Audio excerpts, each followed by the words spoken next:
Olá, meus amigos, um dia de muita paz para todos nós. Hoje, exatamente 3 de dezembro de 2021, e estamos nós reunidos para estudarmos obras póstumas, tradução de Evandro Noleto Bezerra, material aí de Allan Kardec. Hoje nós iremos iniciarmos, na verdade, Segunda Vista, Conhecimento do Futuro, Previsões. Vamos iniciar fazendo a nossa prece de gratidão?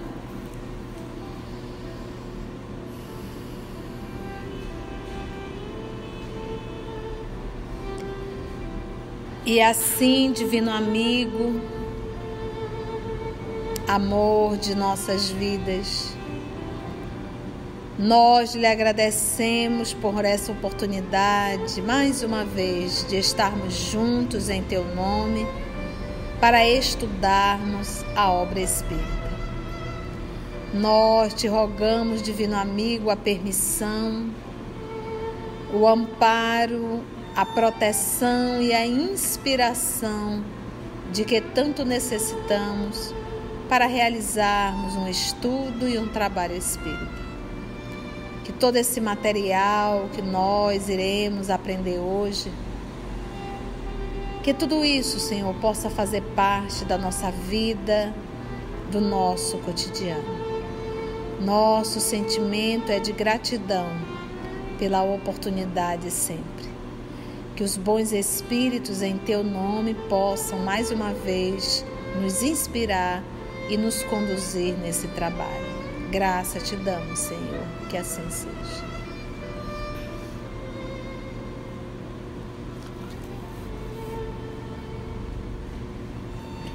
Tomando-se por base o fato de as manifestações da alma, de certo modo, se tornarem ostensivas no estado sonambúlico, for absurdo supor que no estado normal ela se ache confinada de modo absoluto em seu envoltório, como o caramujo em sua concha. No primeiro momento, eles é um absurdo a gente achar que a alma é o espírito encarnado. Confere, lembra sempre do conceito. Então a gente pensa que a alma ela está dentro do corpo. Então a gente não pode imaginar que a alma, ou seja, o espírito encarnado, ele está dentro, e como ele coloca aqui, confinado no nosso corpo físico. Não vamos imaginar assim. Nós estamos ligados ao corpo, mas não dentro do corpo. Olha que interessante. Não é a influência magnética que a desenvolve. Essa influência nada mais faz do que torná-la patente pela ação que exerce nos órgãos corporais, a ação magnética. Ora, nem sempre o estado sonambúlico é condição indispensável a essa manifestação. As faculdades que se revelam nesse estado desenvolvem-se algumas vezes espontaneamente, no estado normal, em certos indivíduos.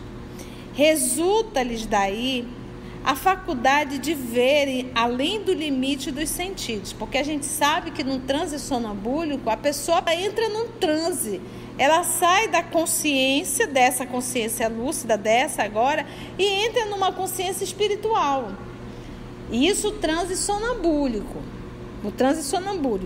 Mas aqui ele está falando de algo que a pessoa passa a enxergar algo do futuro, mas não necessariamente ela está nesse transe todo, entendeu? Ela está de repente aqui conversando e vê algo que irá acontecer, ok? Difere do transe sonambúlico, entendeu? Vou voltar aqui, olha.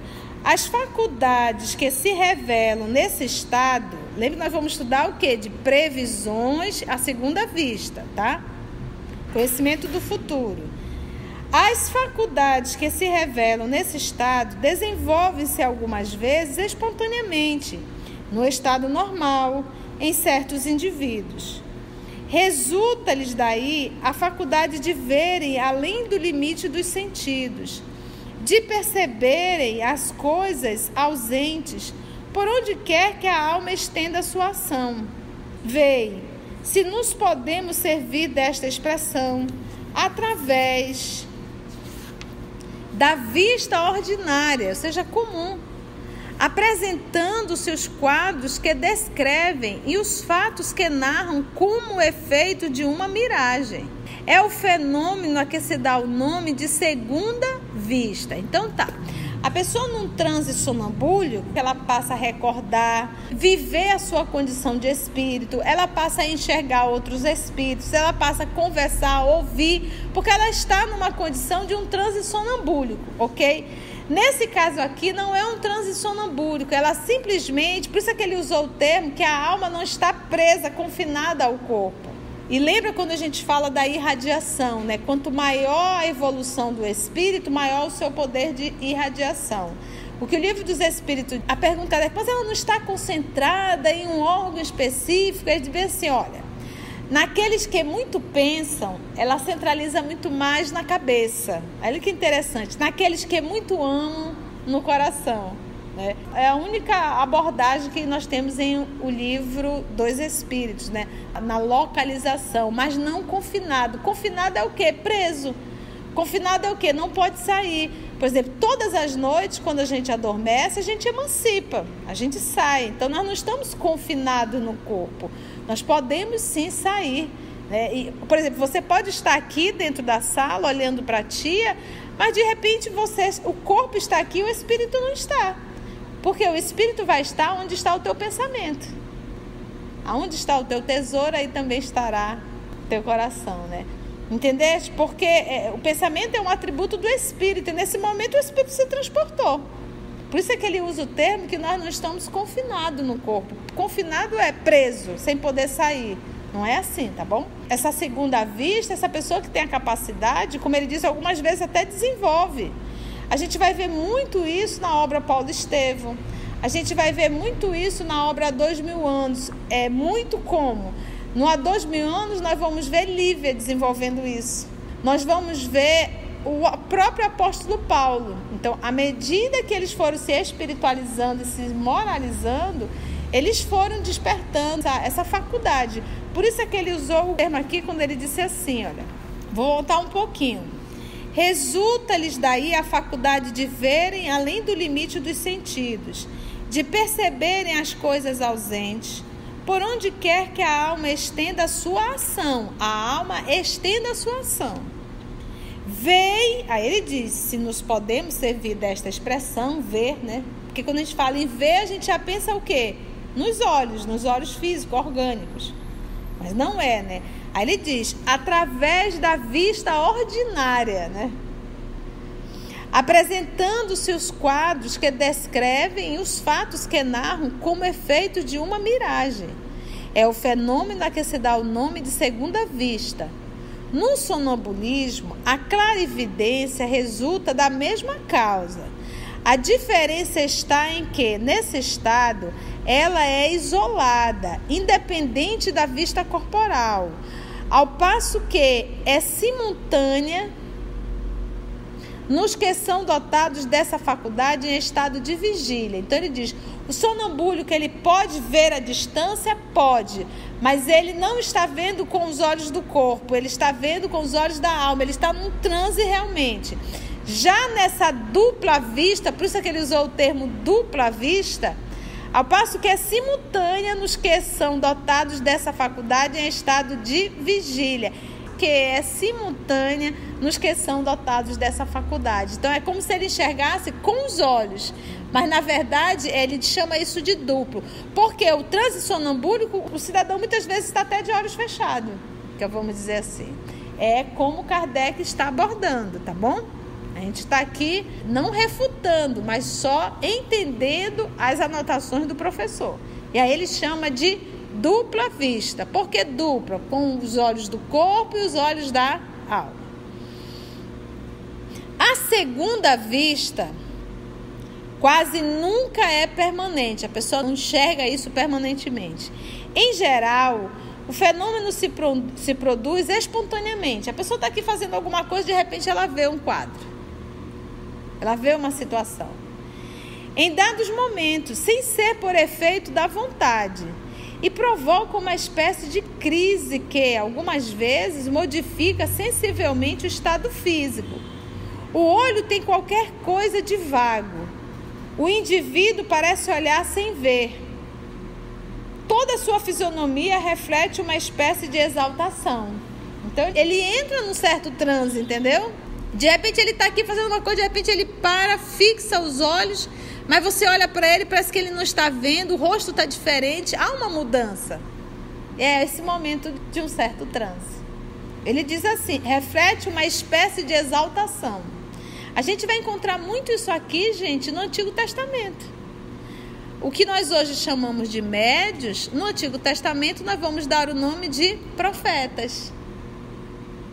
Os profetas, em verdade, é o que nós hoje chamamos de médios. Tá? Porque a faculdade mediúnica denominava quem o era de profetas. É de notar-se que as pessoas dotadas dessa faculdade não suspeitam possuí-la. Para elas, a faculdade lhes parece natural, como a de ver com os olhos. Consideram-na um atributo de seu ser e nunca uma coisa excepcional. Cumpre acrescentar que, muitas vezes, o esquecimento se segue a essa lucidez passageira, cuja lembrança, cada vez mais imprecisa, acaba por desvanecer-se como a de um sonho. Acaba caindo ali no esquecimento. Há graus infinitos na potência da segunda vista, desde a sensação confusa até a percepção tão nítida quanto no sonambulismo. A gente vai se deparando isso à medida que a gente vai estudando. O fato da criatura ter uma faculdade, vamos falar aqui de segunda vista, por exemplo, nós estamos falando de segunda vista. Nós já entendemos por que segunda vista. Mas ele que diz que os médios que têm essa faculdade de segunda vista, eles também têm graus diferentes, né? É a mesma coisa, olha, fulano é psicofônico, mas ele difere do Beltrano, que é também psicofônico, mas as características da psicofonia de cada um é de um jeito. Tem níveis, tem características específicas do médico, então não basta ser psicofônico. É a psicofonia e dentro da psicofonia as suas características, entendeu? De cada médico, particular mesmo. Falta-nos um termo para designarmos esse estado especial e, sobretudo, os indivíduos suscetíveis de experimentá-los. Tem-se empregado a palavra vidente que, embora não exprima com exatidão a ideia, adotaremos até nova ordem falta de outra melhor. Então, lembra que isso daqui é obras póstumas. Então, tudo isso aqui eram anotações do professor Allan Kardec, que decidiram publicar, tá bom? Ainda não está satisfeito. Ainda não está satisfeito. Não é bem essa... Naquele são as suas anotações. Eu digo que obras póstumas é entrar na intimidade de Kardec, né? Na mente de Kardec, porque ele fazia suas anotações e a gente está tendo conhecimento dessas anotações. Se agora confrontarmos os fenômenos de segunda vista com os de clarividência sonambúlica, compreenderemos que o vidente possa perceber coisas que lhe estejam fora do alcance da visão ordinária. O que é ordinária, gente? Comum. Do mesmo modo que o sonâmbulo vê a distância, acompanha o curso dos acontecimentos, aprecia-lhes a tendência e pode, em alguns casos, lhes prever o desenlace. E esse dom de segunda vista, que é estado rudimentar, dá a certas pessoas o tato, a perspicácia, uma espécie de segurança aos atos e que se pode com toda razão denominar golpe de vista moral. Mais desenvolvido, ele acorda os pressentimentos, ainda mais desenvolvido, faz ver acontecimentos que já se realizaram ou que estão prestes a realizar-se, ou seja, passado e o futuro, e finalmente, quando chega ao apogeu, é o êxtase acordado. Então a diferença do sonâmbulo é que a pessoa dá aquela apagada. No dupla vista, a pessoa está acordada, está consciente e lúcida, falando, dizendo, estou enxergando isso assim, assim. No sonâmbulo não. Ele perde a consciência da personalidade, ele começa a se comportar como um espírito. Ou realmente ver, porque é assim, ver um acontecimento, você vê a coisa acontecer, quando você, do jeito que vai ser. E você diz, meu Deus, eu vi tudo isso, as mesmas pessoas, aquela confusão toda. Aí, às vezes, o que acontece? No mundo espiritual, nós somos avisados, a sociedade vai passar por isso, isso, vai ter um alagamento, tal, vai estourar a barragem. Aí, o que acontece? Quando a gente recebe essa informação no mundo espiritual, e quando a gente volta para o corpo, a gente transforma isso tudo em imagens. Aí você recordava do quê?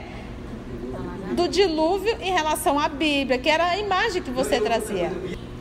Vamos lá. Como já dissemos, continua Kardec, o fenômeno da segunda vista é quase natural e espontâneo. Parece, entretanto, que se produz com mais frequência sob o império de certas circunstâncias.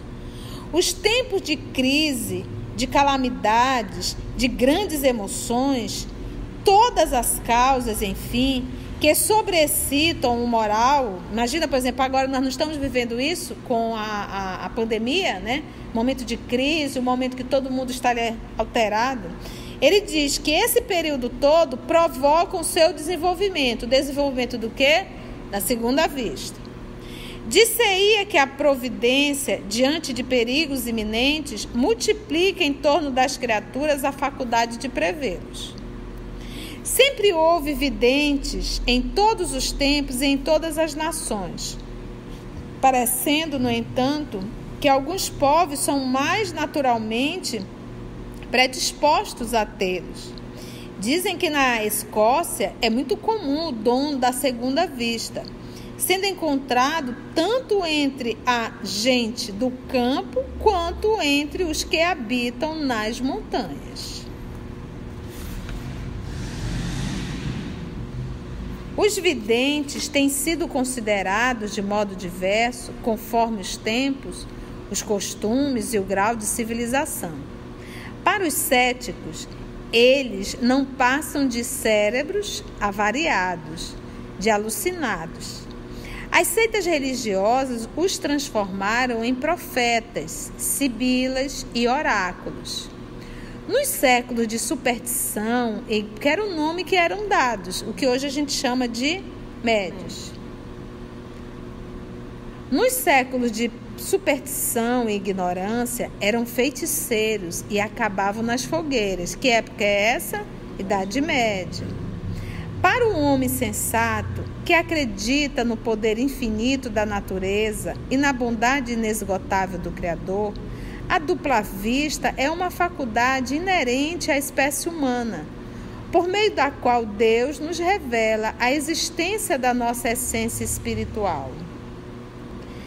Quem não reconheceria um dom dessa natureza em Joana d'Arc e em muitas outras personagens que a história qualifica de inspiradas? Muito se tem falado de pessoas que, jogando cartas, disseram coisas de surpreendente verdade. De modo algum pretendemos fazer-nos apologista dos ledores de sorte que exploram a credulidade dos espíritos fracos e cuja linguagem ambígua se presta a todas as combinações de uma imaginação abalada. Mas não é de todo impossível que certas pessoas, fazendo disso um ofício, tenham o dom da segunda vista, mesmo a sua revelia. Em tal caso, as cartas não passam nas mãos delas de um pretexto, de uma base de conversação. Falam de acordo com o que veem e não com o que indicam as cartas, para as quais se limitam a olhar. E a gente olhando isso aqui, a gente já lembra de Araxes, não é verdade? Ele usava todo aquele material, mas em verdade ele via na mente, né? Eram os olhos psíquicos, ele conseguia ver tudo, passado e até mesmo o futuro. Tinha a Plotina também, mas tinha um outro, Orósio. Dá-se a mesma coisa com outros meios de adivinhação, tais como as linhas da mão, a borra de café, a clara de ovo e outros símbolos místicos.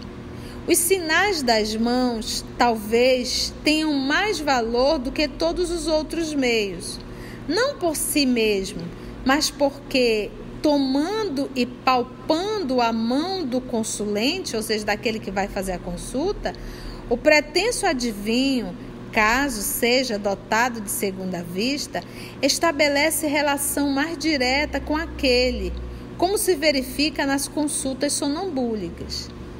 Podem incluir-se os médios videntes na categoria das pessoas que gozam da dupla vista. Com efeito, do mesmo modo que estas últimas, os primeiros julgam ver com os olhos, mas, na realidade, é a alma que vê, e por essa razão é que eles veem tão bem com os olhos abertos como com os olhos fechados. Segue-se necessariamente que um cego poderia ser médio vidente tanto quanto um que tenha perfeita vista.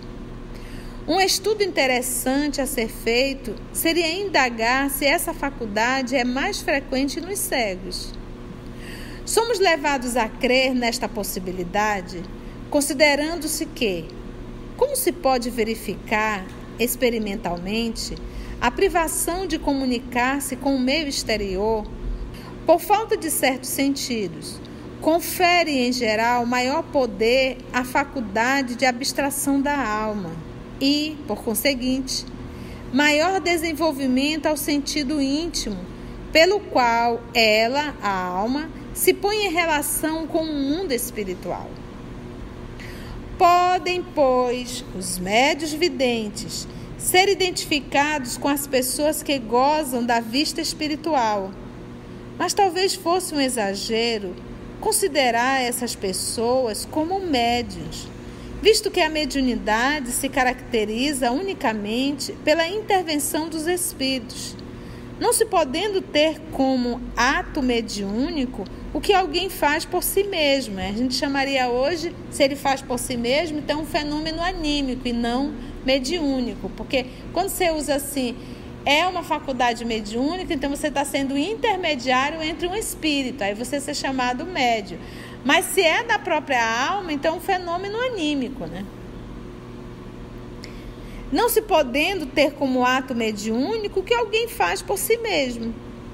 Aquele que possui a vista espiritual vê pelo seu próprio espírito, não havendo necessidade para o êxito da sua faculdade do concurso de um espírito estranho. Por exemplo, se eu estou aqui, de repente chega um espírito e diz assim: Conceição, lá na sua casa está acontecendo isso.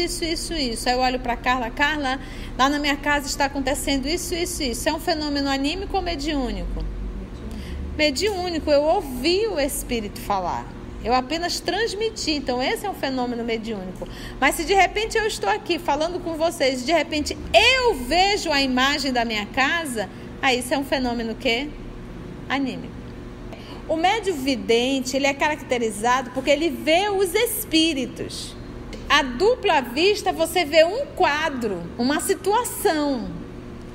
O vidente, ele não vê um quadro, ele vê o que está acontecendo e a presença de um espírito. Entendeu? Por exemplo, se você for médium vidente, você está nos enxergando a todos nós e estaria enxergando os espíritos que estão aqui. Na segunda vida, ele abstrai. E ele passa a enxergar o quadro ou do futuro ou do passado, ou até mesmo do presente, do que está acontecendo. Ele vê um quadro, uma situação, entendeu? Agora, nas reuniões mediúnicas, por exemplo, ali começou uma reunião mediúnica.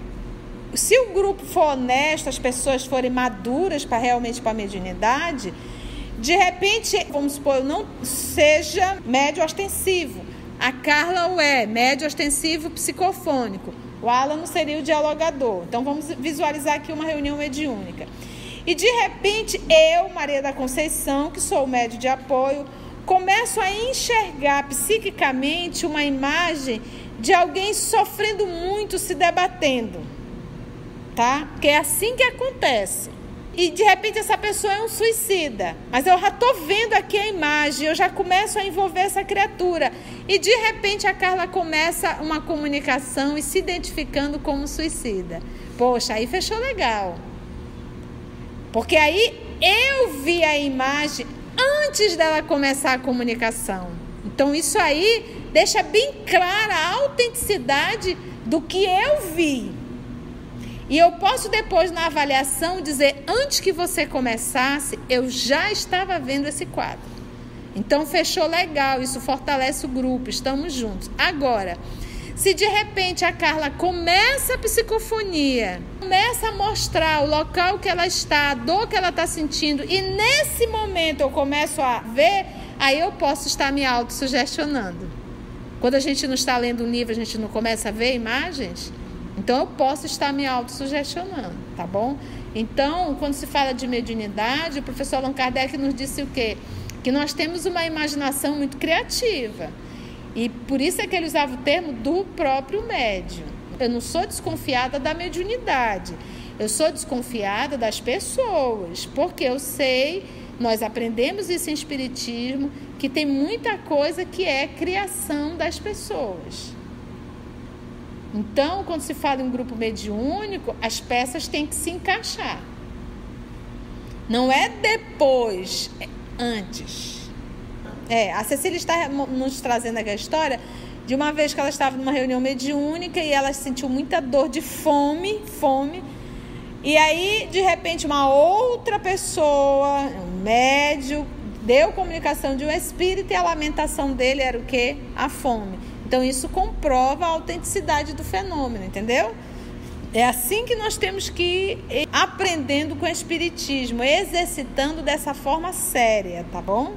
Nós não podemos ser apaixonados, porque a paixão, às vezes, ela nos deixa cega e nos tira o bom senso.